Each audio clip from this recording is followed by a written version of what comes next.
Coming up in episode 84. For somebody like you, Sandra, who doesn't do it often, walk in and do the jewelry. Definitely. Just look at the rings, look at the earrings, the necklaces, and you will find phenomenal things that usually costume jewelry, but even at that, sometimes it's like silver. The watches, beautiful vintage watches that you can... Thank you for joining us for another episode of The Little Radio Show. My name is Sandra Fernandez, and I'm joined by my co-hosts, Juan, Alanis, and Anjelica Cazares, and we're bringing you small talk about big topics. In today's episode, we get Anjelica to talk a little bit about the thrifter and her online handle, Crafty Thrifter, and to give us some pointers about the best thrift stores and how to get the best stuff. We also revisit two previous topics with outtakes that were cut due to time constraints. We take a look at the tradition of the quinceañera, and we once again ask the question, what would make you break up with your friends? Just a reminder that you can catch us every week on Thursdays at 2 p.m. Central Time on hmsnetradio.org. Our show archives in the link to our iTunes and Stitcher channels are available at thelittleradioshow.com. And as always, all the inspiration for today's content came in from HispanicHouston.com and JuanofWords.com. And now an introduction to thrifting from our very own Anjelica Cazares. Every week we introduce ourselves and we talk a little bit about what our other projects are, my blog, Juan of Words, etc. And Anjelica tells us that she is Crafty Thrifter. We'll talk about the crafty at another time. Let's talk about the thrifter part, because I don't think that you understand, you and the audience understand that Anjelica is a thrift store queen. She actually can go into thrift stores and find complete outfits, Halloween costumes, put together items to do celebrations, to give out goodie bags, to create new stuff in her as materials for her craft projects and etc.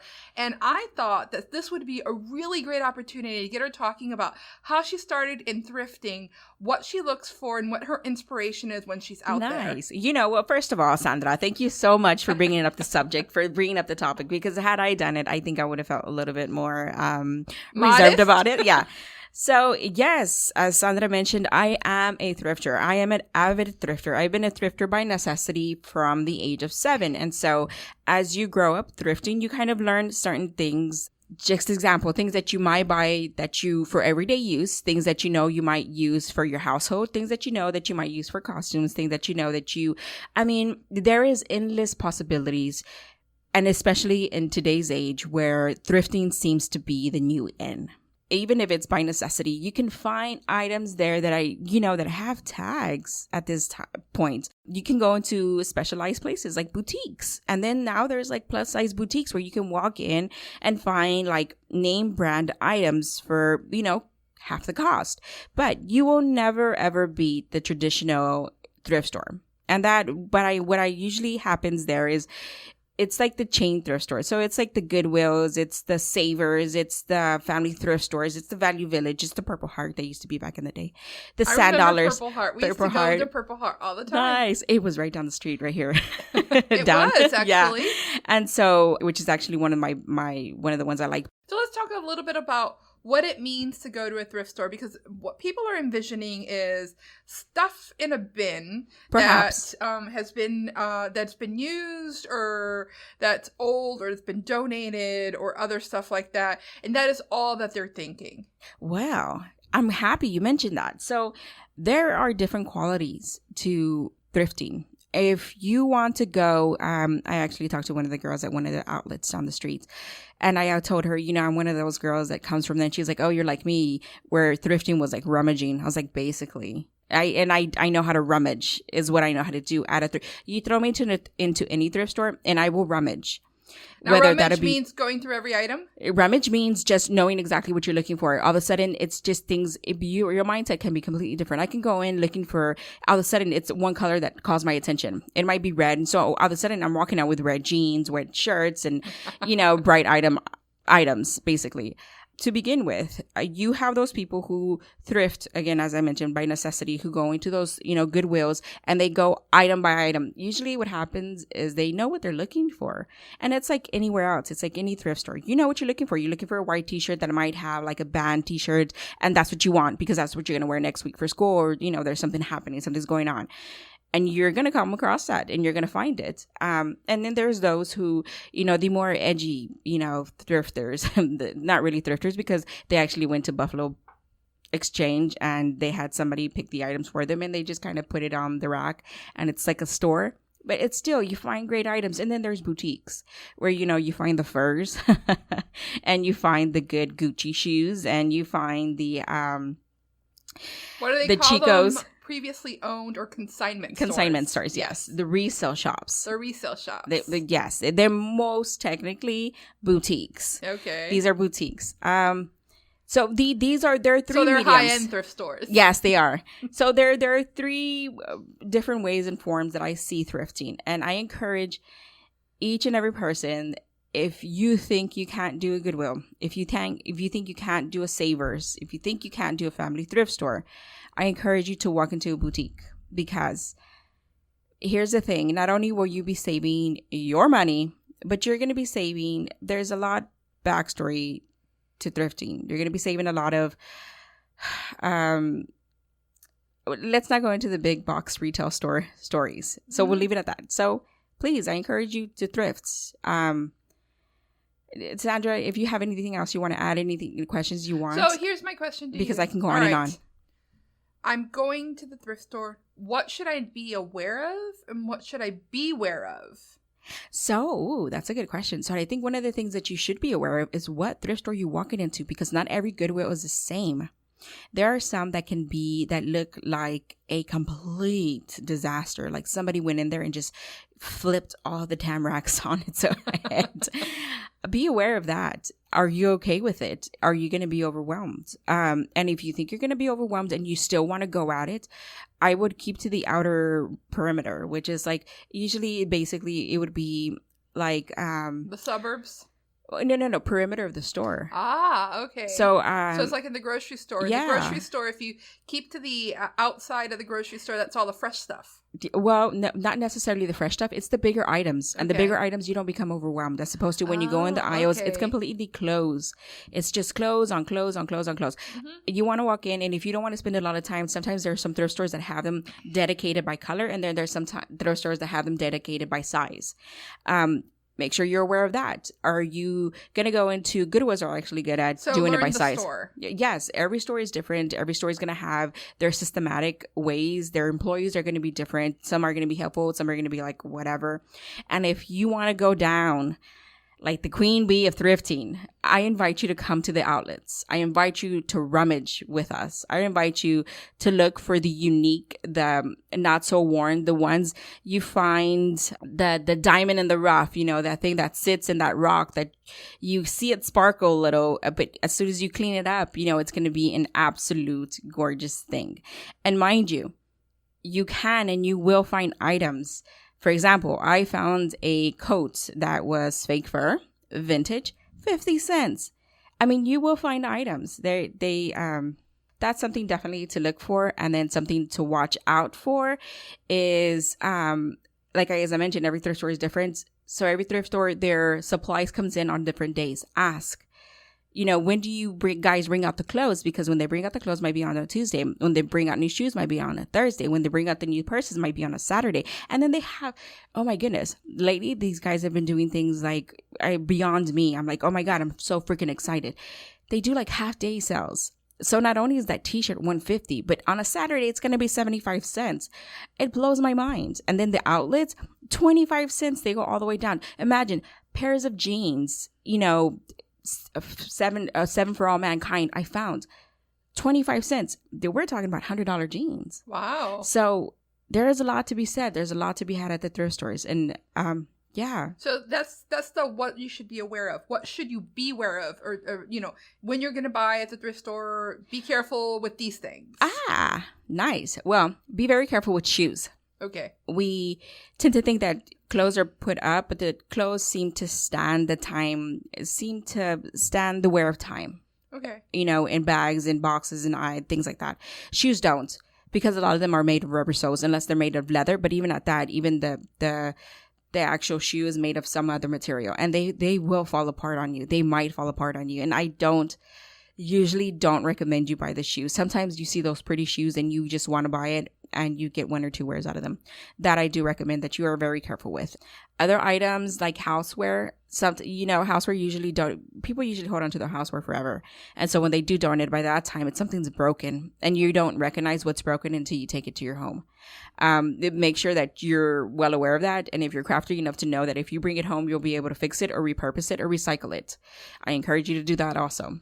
Do you find that you need to, check for all the buttons, test the zippers, make sure that the hems are up, that Try kind of it on. stuff?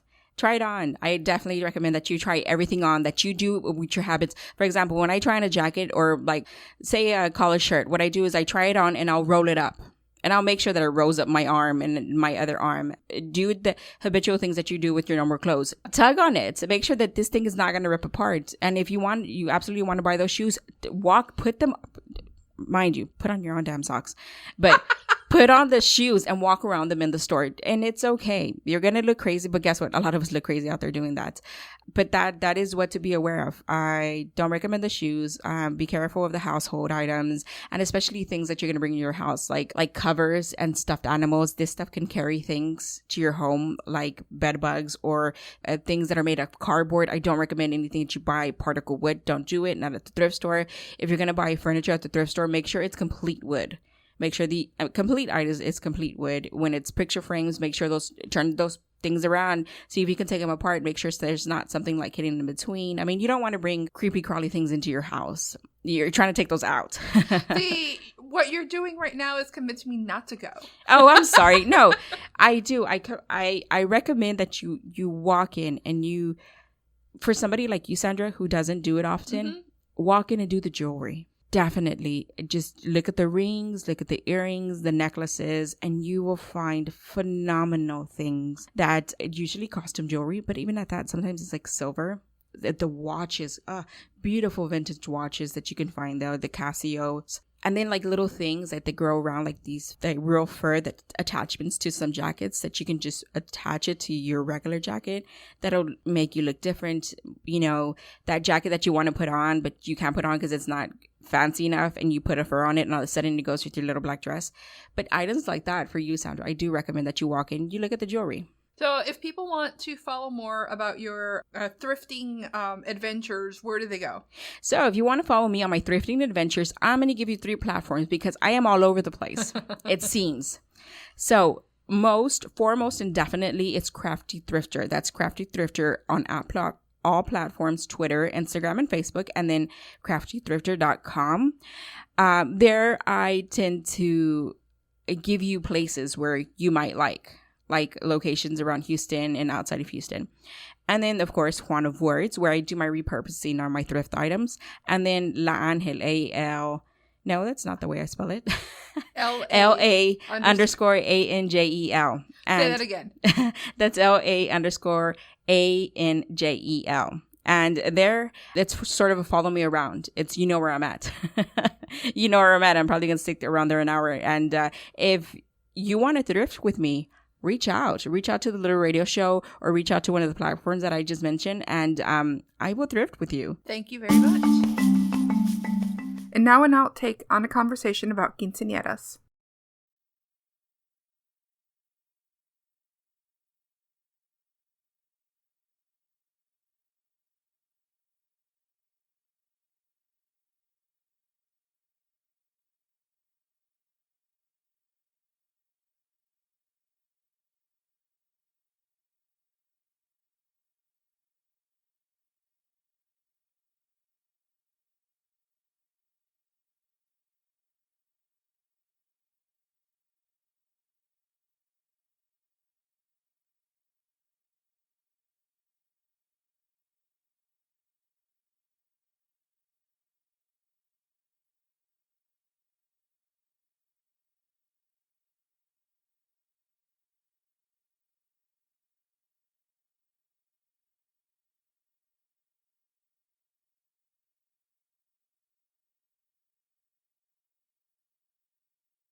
In our final segment, we continue the conversation about what would make us break up with a friend. This sounds so hard. I know you guys, your brain's thought process is so much different than mine is. Because I don't think of it things like that. When I mean communication, I mean like me and my good friend that I was mentioning earlier.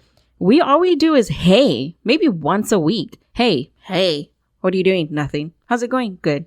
And we move on. Yeah. Like that's literally sometimes our friendship for months on end. And then sometimes like we can. That's what Facebook was invented for. No, I mean it's direct messages, but like actual text messages. But then there's times where I'm like, hey, want to come spend some time? Yeah, let's go watch a movie. Yeah, and then we'll like spend 2 days with each other. And I mean literally 2 days with each other, complete days, to where she's spending the night at my house, taking over Edgar's like bed, and that's that's my friendship. That's my honest to goodness friendship. I mean, and that's not the friendship I measure all my friendships up to, but I friends, like I take that literal. Yes. That's what I do expect is, loyalty and some sort of communication, whether it's very minute, very like surface. If it has to be for a couple of years, that's perfect. And I can give as much as I can take, So Anjelica has loyalty, and what was the other one? Communication. And communication. Yeah. And mine is that if you stop contributing to me, like if I'm putting everything into the relationship and you're not giving anything back, and there's no reasonable reason why. The second reason is if you go out of your way to start making me feel bad.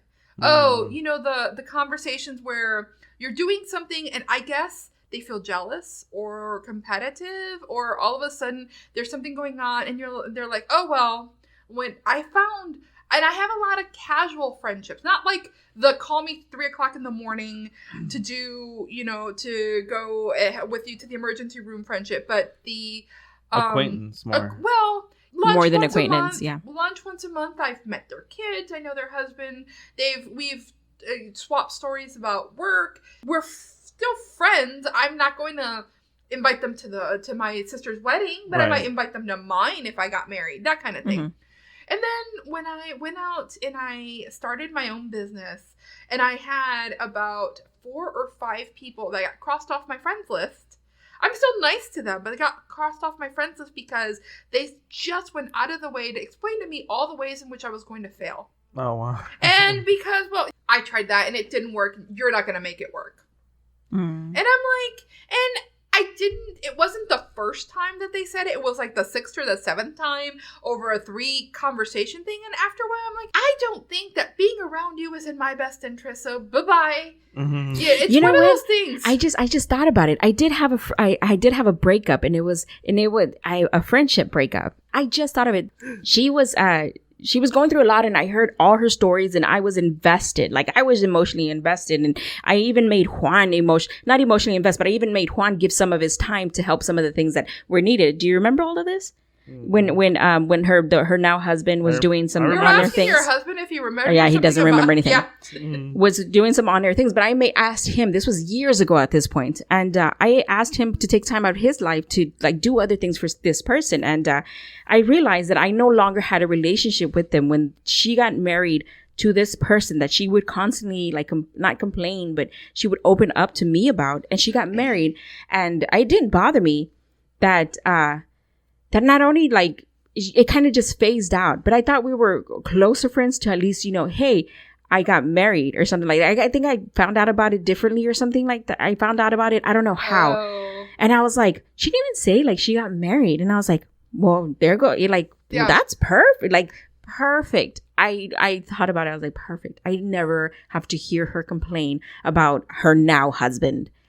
And I moved on, and that was quick, fast, and easy. It was like a Band-Aid. I was like, all right.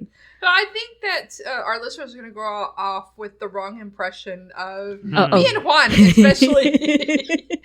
I have a lot of friends, and I'm very invested in them, and everything from babysitting to whatever is needed for them. Check in with them and all this other stuff. But this was just a topic because it occurs to me as I look at the list of people who surround me that more than a few of them I don't hang out with anymore because they've crossed some line, or it's reached the point where it's like we don't have anything in common. We don't agree, or they go out of their way to be competitive or to, and it's not even just being competitive. It's that passive aggressive pick thing. I'm like, sweetie, come at me directly. If you're going to come at me directly and not doing this, no offense, and I know I'm gonna, Sandra girl thing. What is that? Don't come for me if I don't send for you. He needs to stop watching these Real Housewives of Atlanta. But what I think is, I know I come off as like kind of a tough shell. A booty. I don't like I don't know if I can say this on the air, so a hard bleep. But a booty. So, but I do value friendships and I do value relationships. I just happen to be very protective of my like who I let in and who I don't let in, because you are. Because I feel like I've been burned in the past and I didn't enjoy it, and so I just am very protective about who I let in and who I don't let in. So things that you shouldn't do. In the Sandra universe, things that will get you kicked off the island. Asking me to do things for you for free that I charge other people for, and then throwing a fit when I explain to you that I don't have time because the people who are paying me to do it actually come first. Mm-hmm. Asking me for favors over and over again, and then being oblivious to the fact that you never say thank you and you never repay. You never repay the favors in any way. And it's not a question of keeping track. But after the 7th time somebody says, oh, let's go to lunch. I really need you to do X for me. I'm like, okay, and are we going to also catch up on how our families are doing and that we're both okay? That's included in there, right? Asking for, can I pick your brain, and then going off and stealing my idea to sell to somebody else will get you kicked off the island. Bad-mouthing my other friends will get you kicked off the island. Bad-mouthing my family will absolutely get you kicked off the island. That one, you can sympathize with me all the time, but be careful what you say. Mm-hmm. Yeah. And basically, you have to actually be my friend. I'm not your support system.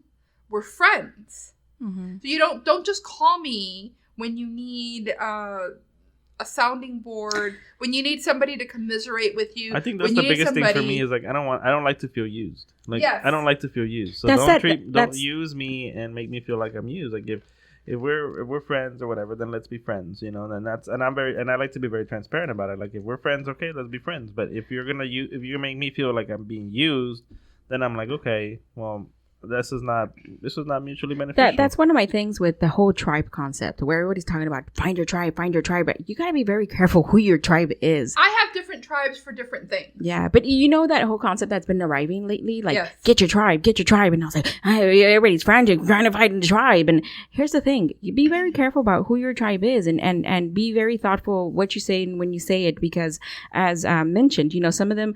If you're like me, if you're emotionally charged like me, be very careful if you take the word friendship very serious.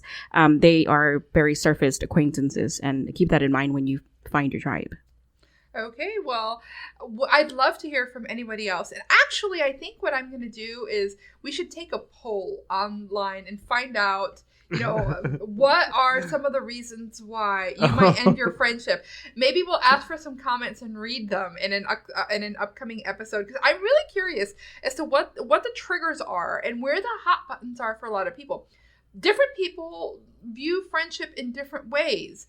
And so while to me, being a friend means that it has to go both ways, to other people, being a friend means that you give and give even when there's no one to give you, no one's giving you anything back. It's just going to depend. So out there, this is my challenge to you, is let us know, and then maybe we'll revisit the topic. Thank you for joining us for another episode of The Little Radio Show.